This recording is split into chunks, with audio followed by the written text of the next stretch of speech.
Today in the live cattle market, it was a little bit easier. There seems to be fewer cash buyers coming in today. We were hoping that there would be a little bit more that would give us an indication. I think they came in and traded about 119.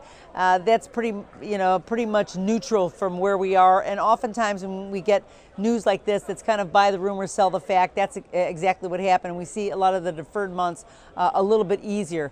Packers just seem to be undecided as they stepped into the market. Some of the beef exports continued to be impressive, but just not enough to give the market a lift. So there was some sell-off, but I think that we're going to watch for a solid finish to 2018, and we're going to start looking for the report that's coming in on Thursday. Now the feeders were lower today too. The choppy trade just pressed the futures lower. It just seems that the feedlot managers just had difficulty kind of keeping up with these cash markets, and they just weren't sure exactly what to do. But there's little doubt that there's momentum on their side, and we expect that the market still may come up, even though some of the defers were a little bit soft today. We're looking for more direction or something else the market to give us the a spring in our step. That being said, there has been consolidation both in the feeders and in the live cattle. So as strong as we are, we're just moving sideways. We haven't really fallen off the ledge yet, so we can still hang on to that. With the hogs, they were a little bit higher today. 2019 expectation of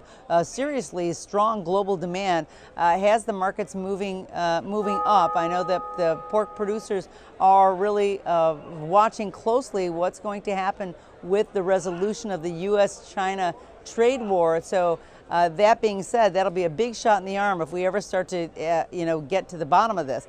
With also that China is still even buying some of the pork, some of our pork contracts already, and the shipments are going there. So that's really helping the market kind of stay stay stronger. So export sales are up, and they're still gaining strength right now, even though the China's quietly taking some of these some of the hefty supplies that we have. But that's kind of like why we haven't rallied really hard. We're not really sure exactly where we're going to finish, but the reports coming in on Thursday are going to help us. And so with a resolution at hand, and with 2 days before Monday comes up, we're not really sure, and so that's kept the market from really rallying hard. But we're going to watch that closely. We're going to have some big markets and a lot of opportunities come next week, so look for some big gyrations in the market and maybe some wider ranges that we've been used to for the last couple of weeks.